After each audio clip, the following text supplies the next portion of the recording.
एक हीरो की लाइफ है कि नहीं? Yes. कितने लोग मानते हैं एक हीरो की लाइफ है? अब मुद्दे की बात यह है कि मैं आपको यह बता दूं कि ये सब कुछ पाने के लिए करना क्या पड़ेगा। Yes. सिंपल बता दूं आपको कि भाई यहां से निकलो, ये काम कर लो, ऐसे ऐसे करोगे तो ये सारी लाइफ मिल जाएगी। कोई भी जानना चाहता है यहां पे? एनीवन? Yes. पक्का? Yes. तो अब जो आगे की बात बता रहा हूं वो ध्यान से सुनना। मैंने माई लाइफ स्टाइल बिजनेस को ज्वाइन किया। ज्वाइन करने के बाद अपने घर गया। जैसे ही मैं घर गया, मेरी पत्नी आरती का थाल सजा के लेकर आई और आकर उसने टीका लगाया और उसने कहा, पति देव, आज आपने जो काम किया है ना, ये बहुत महान काम है। मैं कब से सोच रही थी कि कब आप माई लाइफ करोगे और हमारी जिंदगी बदलेगी। बहुत बहुत बधाई, आज से मैं माई लाइफ में आपके साथ हूं। मैंने कहा, वाह क्या बिजनेस किया मैंने। घर पहुंचा नहीं कि पत्नी मेरे साथ है। अंदर गया, पिताजी खड़े थे, बोले, आओ पुत्र, जय माई लाइफ स्टाइल। मैंने कहा, इनको कैसे पता चला? बोले, तुमने जो कंपनी की है वो देश की नंबर 1 कंपनी है। मुझे गर्व है कि मेरे बेटे ने माई लाइफ जैसी कंपनी की और मुझे पता है तुम परिवार का नाम बड़ा कर दोगे। जय माई लाइफ स्टाइल। जैसे ही वो जोर जोर से बोल रहे थे तो मेरे पड़ोसियों ने सुन लिया। पड़ोसी लोग दौड़ के आए, बोले, आपने माई लाइफ किया है? मैंने कहा, हाँ। बोले, पहले मुझे जोड़िए, पहले मुझे जोड़िए, पहले मुझे जोड़िए। मैं जुड़ूंगा आपके ट्राइपॉड में, मुझे लगा दीजिए ऑर्गेनाइजेशन 1 में, पहले मुझे जोड़िए। इतना जोर से सारे पड़ोसी बोले कि मेरे दोस्तों को पता चल गया। मेरे दोस्त दौड़े दौड़े वहां से आए, बोले, ऐसे कैसे पड़ोसी जुड़ जाएंगे? हम लोग दोस्त हैं, पहली आईडी हमारी लगेगी। सारे दोस्तों ने कहा, पहला ज्वाइनिंग मेरा। पड़ोसी बोल रहे हैं, पहला ज्वाइनिंग मेरा। फिर मैंने कहा, नहीं नहीं, लड़ो मत। एक तरफ दोस्त, एक तरफ पड़ोसी, दोनों को मैंने जोड़ दिया। फिर मैंने कहा, चलिए मैं आप लोगों को सपोर्ट करता हूं। बोले, नहीं, आप अपलाइन हैं, आप हमारे भगवान हैं। आप घर बैठिए, हम सिर्फ आपको पीपीएसएस में बुलाएंगे। आप घर बैठिए, फील्ड वर्क हम लोग करेंगे। वो सब निकल गए फील्ड वर्क में। दे दनादन प्लान चालू, आईडी आना चालू। मैंने कहा, मैं थोड़ा आईडी तो लगा दूं। बोले, हम सीखेंगे, हम इंडिपेंडेंट लीडर बनेंगे। खुद ही आईडी लगा ली, खुद ही केवाईसी कर ली, खुद ही काम कर लिया और 2 महीने में मेरी सीलिंग लग गई और मैं बन गया करोड़पति। क्या क्या बोला? किसने बोला? बताओ जरा। हाँ,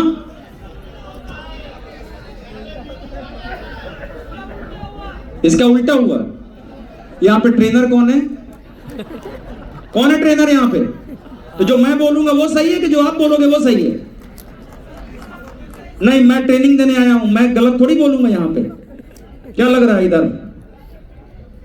क्या हुआ होगा?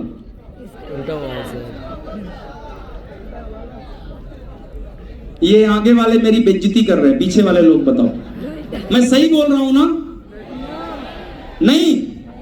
अच्छा, इधर वाले, मैं सही बोल रहा हूं कि नहीं? नहीं, ऐसा होता नहीं है। इधर आओ यार तुम, ये तुम बीच में जो पहला, इधर सेकंड, हाँ यही, हाँ तुम्ही को बोल रहा हूं। इधर आओ, इधर आओ। इस आदमी ने मेरा पहला विरोध किया था, बोला गलत बोल रहे हो आप। सोच के देखो, मुझे मना कर रहा है जीटीसी लीडर को। क्या तो क्या होता है डार्लिंग, बताओ फिर क्या होता है? माइक लाओ, माइक। अगर मैं गलत बोल रहा हूं तो सही क्या है ये बताओ। हाँ, 2 माइक इधर।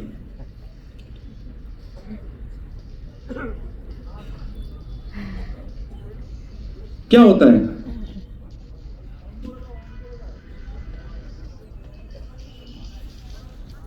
नहीं हो रहा है? ओके, हो गया। यस, क्या होता है असली में? फास्ट मैंने हॉल से आया घर, पीओपी देख के 10,000 चाहिए, घर आके बोला क्या करेगा 10,000, क्या करेगा 10,000। हाँ ऐसा बोला, हाँ। बहुत कुछ बोला घर में। क्या क्या नहीं, बहुत कुछ नहीं, क्या बोला?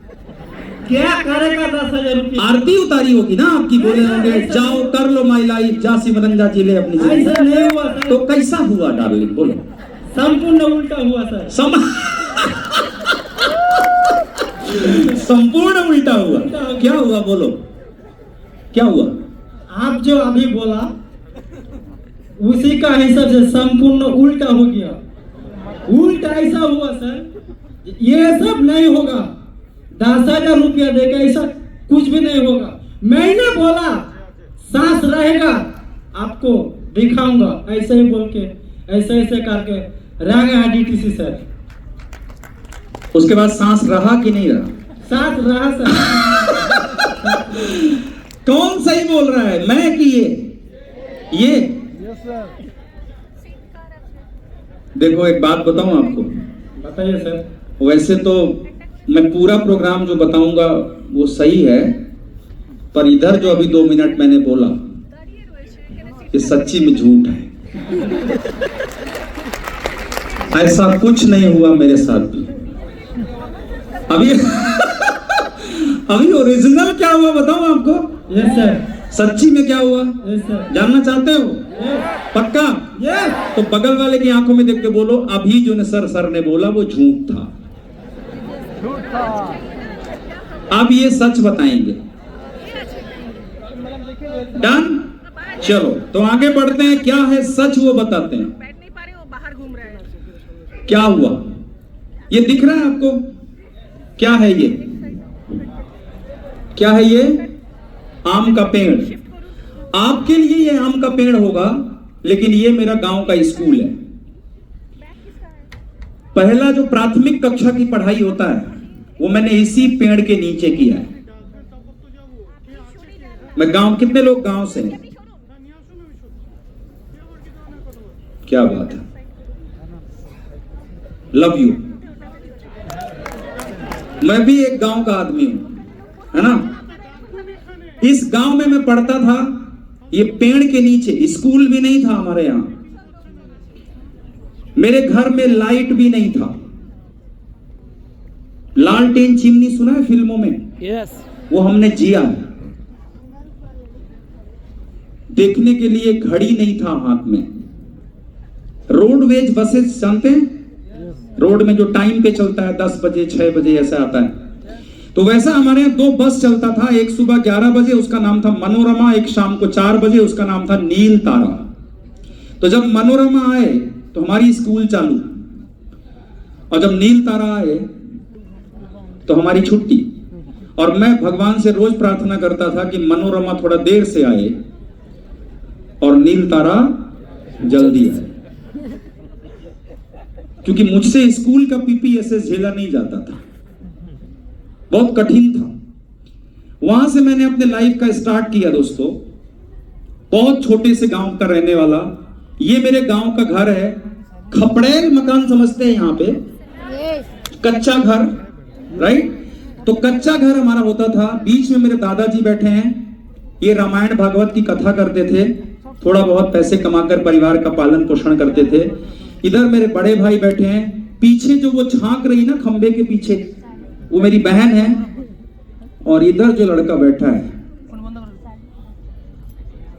ये है, इसको मालूम था एक दिन पीपीएसएस लेगा।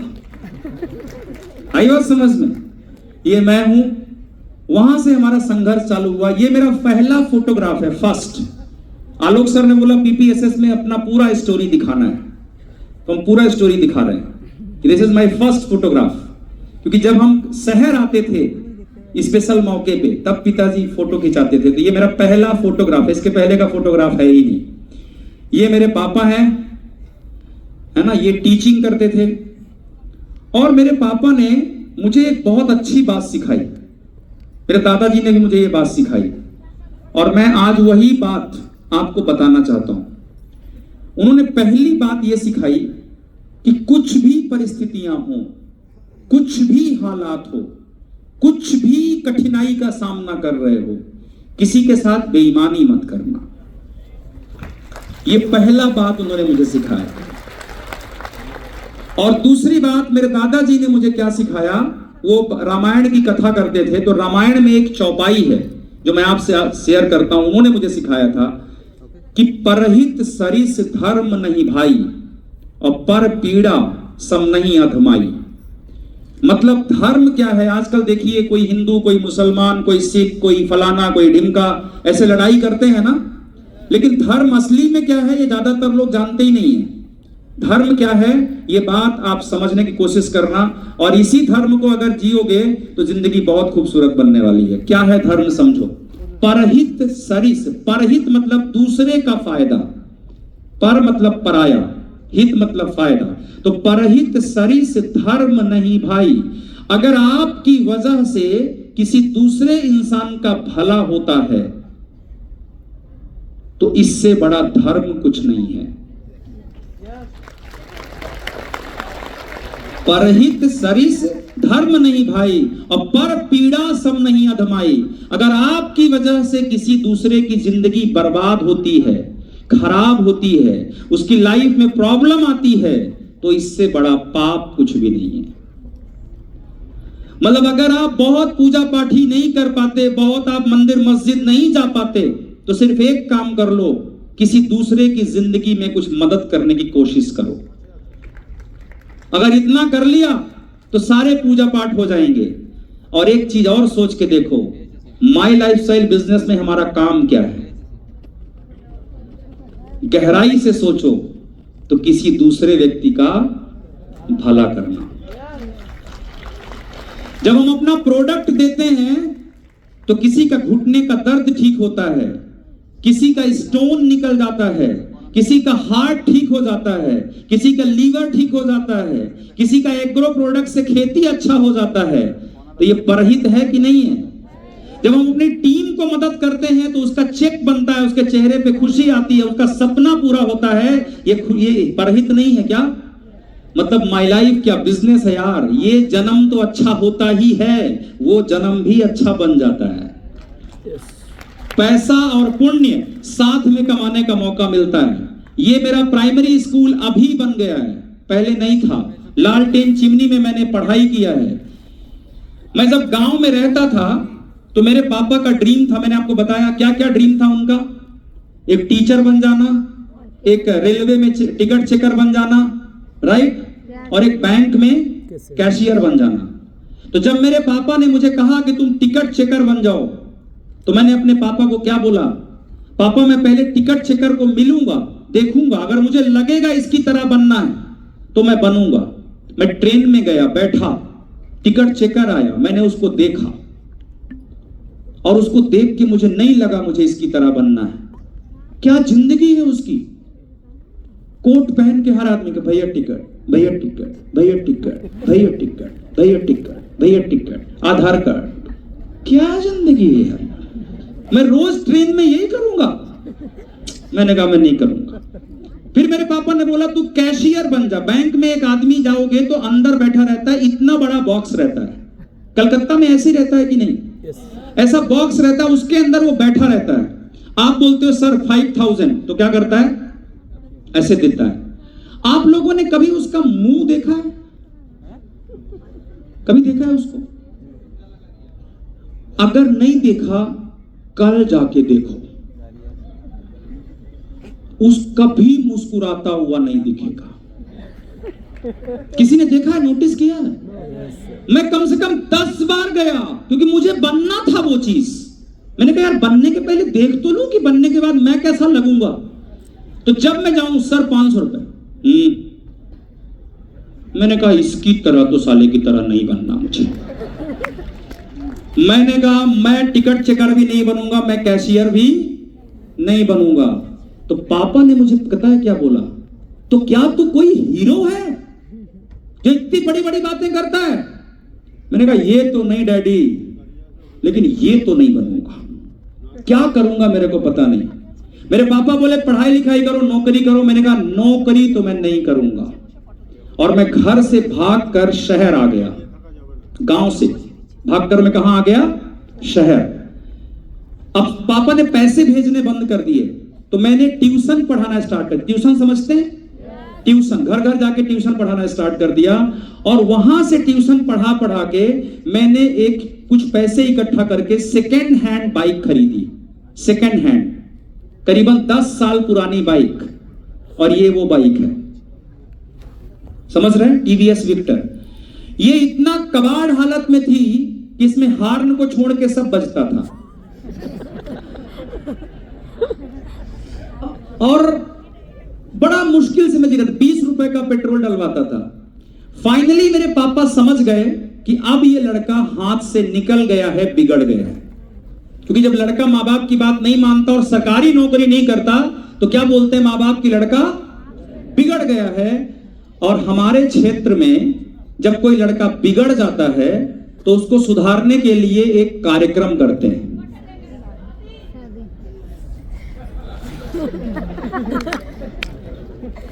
ये क्यों बुलाया आप लोगों ने ट्रेनिंग के लिए, जब मेरी पूरी कहानी पहले से मालूम? या फिर ऐसा तो नहीं है कि कलकत्ता में भी बिगड़े हुए लड़के को सुधारने के लिए यही काम करते हैं? उड़ीसा वालों यही करते हैं, उधर भी झारखंड वालों यही करते हैं, बिहार वालों, मतलब हम भाई भाई हैं। तो बिगड़े हुए लड़के को सुधारने के लिए मेरे पिताजी ने कार्यक्रम किया जिसको कहते हैं शादी। एक दिन गांव से मेरे पास फोन आया और बोले 11 तारीख और 21 तारीख को गांव आ जाना। कोई लड़की दिखाई नहीं हुई, कोई लगन नहीं चढ़ा। पिताजी ने तुरंत फाइनल किया, बोले 11-21 को गांव आ जाना। मुझे नहीं मालूम क्यों बुलाया। मैंने बड़े भैया से पूछा, पिताजी से पूछ नहीं सकते, बड़े भैया से पूछा, पापा ने फोन किया था 11-21 को गांव आना है, क्या है 11-21 को? भैया ने बोला तुम्हारा तिलक है 11 को, 21 को शादी है। मैंने कहा मेरी शादी है और मेरा आधार कार्ड लिया ही नहीं, आईडी लगा दी, ये कैसे हो सकता है? बोले नहीं नहीं सब फाइनल हो चुका है। जिस दिन मैं शादी में गया उस दिन एक घटना घटी, बोलो तो बता दूं, लेकिन कभी मेरी बीवी मिले बोलना मत, पहले प्रॉमिस करो तो बताऊंगा। प्रॉमिस?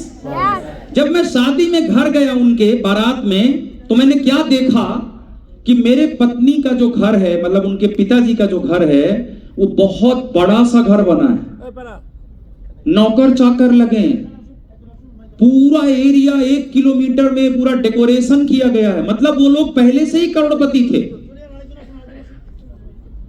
तो जब मैं पहुंचा शादी में, टैक्सी बुक करके मेरे पापा ले गए थे डेकोरेशन करवा के, जैसे यहां पर भी होता होगा। तो जब वो घुसेड़ने लगा उस घर में, मैंने बोला भाई यहां मेरी शादी कैसे हो सकती है यार, मरवाएगा क्या? पीछे ले, इधर नहीं हो सकती। बोला भैया इस नहीं, पीछे ले पीछे ले। थोड़ी देर बाद वो लोग आए, बोले आइए दामाद जी आइए। मैंने कहा यार घर तो यही है, पर ऐसा हो कैसे सकता है? मेरी जेब में 100, 200, 500 का जुगाड़ नहीं है और मेरी शादी कहां हो रही है? करोड़पति घर में। फाइनली गए, शादी हो रही है, पंडित जी मंत्र पढ़ रहे हैं, और मैं क्या सोच रहा हूं पता है? ये पागल आदमी है क्या? इन लोगों ने देखा क्या? मेरे पापा ने कुछ झूठ बोला है क्या कि मैं कोई कलेक्टर हूं? क्या किया है? मैं बहुत टेंशन में था कि मेरे ससुर जी ने, यानी मेरी पत्नी के पापा ने मेरे अंदर ऐसा क्या देखा कि उन्होंने शादी कर दी। लेकिन आज मुझे इसका उत्तर मालूम है। मेरी पत्नी के जो पापा हैं, यानी मेरे जो ससुर जी हैं, वो बहुत बड़े ज्योतिषी हैं।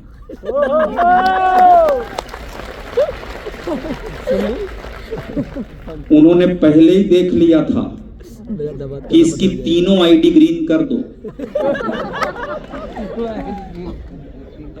जिससे इसकी स्नैचिंग कोई और ना करे, क्योंकि बाद में तो इसकी आईडी लगाना मुश्किल काम हो जाएगा।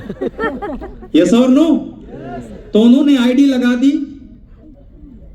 फिर मैंने सोचा शायद लड़की में कुछ कमी हो, बोले गरीब आदमी से कर दो, देख नहीं पाती।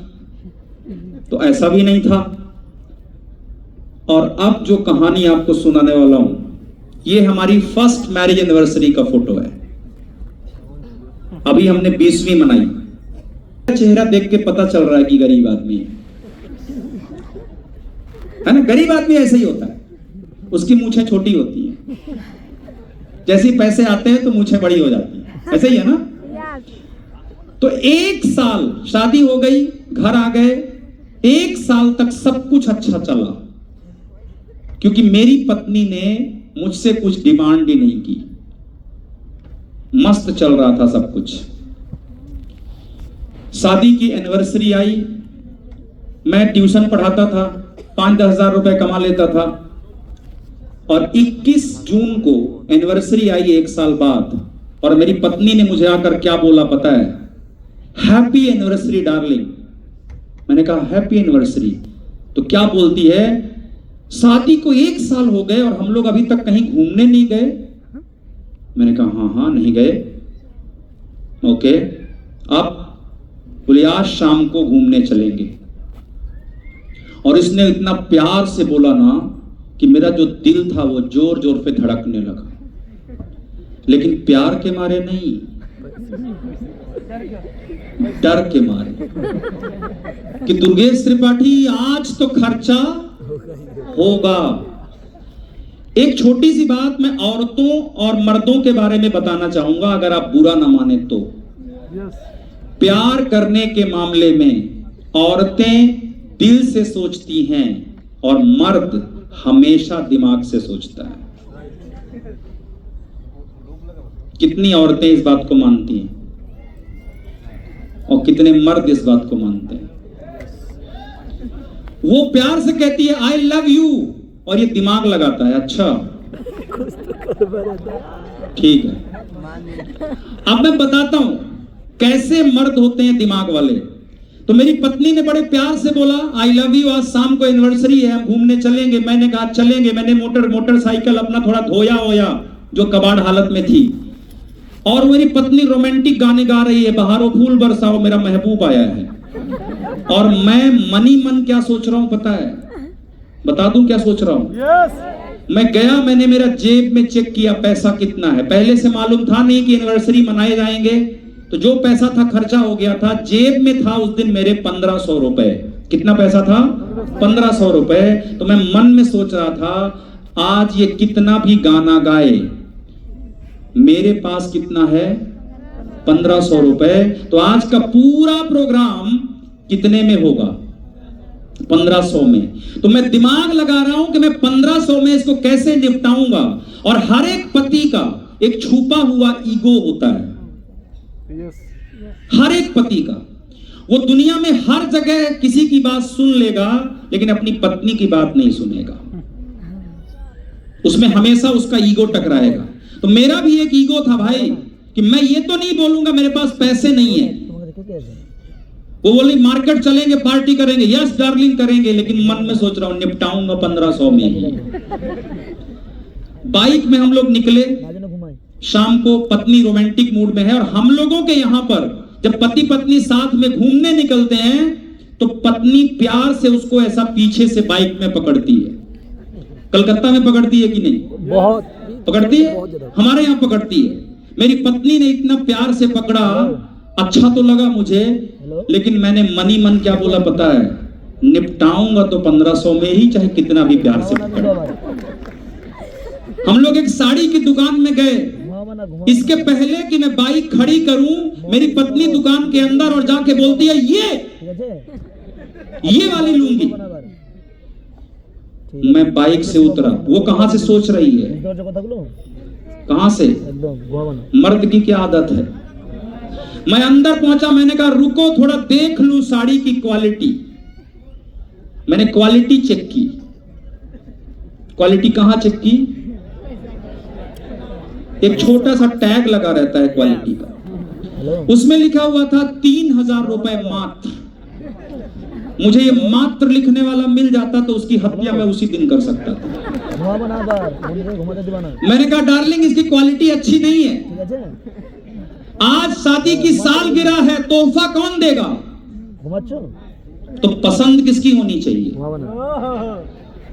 नेटवर्कर आदमी है कि नहीं। मैंने कहा पसंद किसकी होनी चाहिए, मेरी। तो क्षमा पत्नी कहां सोच रही है, दिल से वो सोच रही मेरे पति इतना प्यार से बोल रहे हैं। उन्होंने डार्लिंग तुम वहां जाके कोने में बैठ जाओ, आज हम तुम्हारे लिए बेस्ट साड़ी छांट कर देंगे। हमने छांटना शुरू किया, 100 साड़ी देख डाली, एक भी पसंद नहीं आई। क्यों? वही जो तुम सोच रहे हो वही। फाइनली बड़ी मुश्किलों के बाद मुझे एक साड़ी मिली जो सस्ती थी, उसमें लिखा था 900 रुपए मात्र। मैंने मनी मन सोचा इंसानियत अभी जिंदा है दोस्त, ढूंढने से मिलता है। मैंने वो साड़ी निकाली, ना मैंने कपड़ा देखा ना कलर देखा, सिर्फ एक ही चीज देखा कि ये 900 में है। अब मेरे मन में एक सवाल आया कि अगर मेरी पत्नी ने बोल दिया कि एक आध साड़ी और देख लेते हैं, तब तो मैं फंस जाऊंगा। तो पति कहां से प्यार करता है? दिमाग से। और पत्नी का अगर मुंह बंद करना हो कि वो आपके सामने कुछ ना बोले, तो उसका एक रास्ता बताता हूं। कुछ पति बोल रहे हैं अब तुम्हारे काम के टॉपिक पे ये बता दो बस। तो पत्नी का अगर मुंह बंद करना हो ना, तो उसकी तारीफ कर दो, और खासकर उसकी खूबसूरती की। चुप। गजब टेक्निक है ना। अगर किसी की पत्नी साथ में आई है तो ये टेक्निक तुम्हारे ऊपर काम नहीं करे, बाकी लोगों के ऊपर करे। तो मेरी पत्नी आई, मैंने साड़ी निकाला कि ये सवाल ना करे, मैंने कंधे में रखा और मैंने कहा क्षमा, वाह क्या खूबसूरत लग रही हो तुम, गजब साड़ी लग रही तुम्हारे ऊपर। पत्नी कहां से सोचती है? दिल से। पागल हो गई, बोली आपको पसंद है तो फिर क्या चाहिए। 900 रुपए की साड़ी ली, एक होटल में ले गया जो बहुत सस्ता मिलता था, वहां कुछ खिलाया पिलाया, और मात्र 1500 के अंदर हमने उसको क्लोज किया और घर लेकर गए। अब जो बात बताने वाला हूं ना दोस्तों, ये ध्यान से सुनना। घर जाने के बाद मेरी पत्नी बहुत खुश थी, क्योंकि उसको नहीं पता था मैंने क्या किया है। और मायके, मतलब जो पत्नी होती है या कोई औरत होती है, अगर वो बहुत खुश या बहुत दुखी होती है तो अपने मायके को फोन लगाती है। कितनी लेडीज ये बात मानती हैं? सही है ना। तो मेरी पत्नी ने मायके को फोन लगाया और मैं बाहर खड़े होके कमरे के बाहर सुन रहा हूं, क्योंकि मेरे मन में चोर था कि अपने मायके को फोन करके क्या बता रही है, मेरी प्रॉब्लम समझ तो नहीं गई। तो मेरी पत्नी ने फोन लगा के अपनी माँ को बोला, माँ मैंने पिछले जन्म में कोई बहुत महान काम किया होगा जो मुझे इतना प्यार करने वाला पति मिला है। माँ ने उधर से पूछा, बेटा अचानक आज कैसे एहसास हुआ? तो मेरी पत्नी ने बोला, वैसे तो ये अपनी बातें मन की बताते नहीं हैं, लेकिन आज एनिवर्सरी के दिन मुझे पता चला कि मेरा पति मेरी छोटी छोटी खुशियों का कितना ख्याल रखता है। आज एक साड़ी खरीदने के लिए पूरी दुकान एक कर डाली इन्होंने, और 2 घंटा साड़ी छांटने के बाद दुकान की बेस्ट साड़ी मेरे लिए लेकर आए। और ये बोलते समय मेरी पत्नी की आंखों में आंसू थे। एंड डियर फ्रेंड्स, वो जिंदगी का पहला ऐसा मौका था जब मेरी आंखों में भी आंसू थे। अगर वो जान जाती कि मैंने पैसे में कंप्रोमाइज किया है, अगर वो जान जाती कि मेरे पास पैसे नहीं हैं, तब तो शायद मेरे दिल को उतना ठेस नहीं लगती। लेकिन उसको ये बात नहीं पता थी कि मैंने क्या किया है, और वो जिसे प्यार समझ रही है वो मेरा समझौता है। और इसलिए मुझे उस दिन बहुत बुरा लगा। और शायद ऐसा ही कुछ वक्त होता होगा जब एक आदमी आत्महत्या कर लेता है, सुसाइड कमिट कर लेता है। आपको पता है, अभी आज से मात्र 3 दिन पहले मुंबई में एक इंजीनियर ने, न्यूज में देखा होगा शायद, अटल सेतु में जाकर अपनी गाड़ी खड़ी की और छलांग लगा के समंदर में जान दे दी। इस देश के अंदर ऐसे हजारों लोग हैं जो पैसे की वजह से, जो किल्लतें आती हैं इंसान की जिंदगी में, उसकी वजह से अपनी जान दे देते हैं। और वही मौका दुर्गेश त्रिपाठी के सामने था दोस्तों। लेकिन मैंने डिसाइड किया कि अगर आज मुझे यह समझौता करना पड़ा है और मैंने अगर जान दे दी तो ये कायरों का काम होगा। आज के बाद मैं अपनी पत्नी की जिंदगी को खूबसूरत बनाने के लिए ही पैसे कमाऊंगा। ये एक हीरो का काम होता है। और आज जब मैं उसके सपनों के लिए काम करता हूं, उसको ऐसे टूर में ले जाता हूं, उसके लिए हर सपना आज पूरा करके देता हूं ना, तो मुझे वो घटना याद आती है कि एक दिन 500 रुपए के लिए मैंने इससे झूठ बोला था। एक बात बताऊं दोस्तों, मेरे साथ ये साड़ी वाली घटना हुई, आपके साथ कभी बच्चे के साथ ऐसा होता होगा, कभी माँ बाप के साथ ऐसा होता होगा, कभी अपने लिए ऐसा होता होगा, जब चंद पैसों के लिए अपनी छोटी छोटी खुशियों का गला आप घोटते हैं। यस और नो? और आपको पता है, कुछ लोग कहते हैं किस लिए करें माई लाइफ, कोई वजह नहीं है। मैं बोलता हूं इंसान की जिंदगी मिली है, एक राजा की तरह जीने के लिए करो माई लाइफ। अपने सपनों को पूरा करने के लिए करो माई लाइफ। और उसके बाद मैंने संकल्प लिया कि दोस्तों आज ये जिंदगी मुझे मिली, चाहे कुछ भी हो जाए, अब मैं माई लाइफ स्टाइल में बड़ी सफलता लेकर के दिखाऊंगा। कितने लोग ये वादा करते हैं कि हम माई लाइफ स्टाइल में बड़ी सफलता लेकर दिखाएंगे?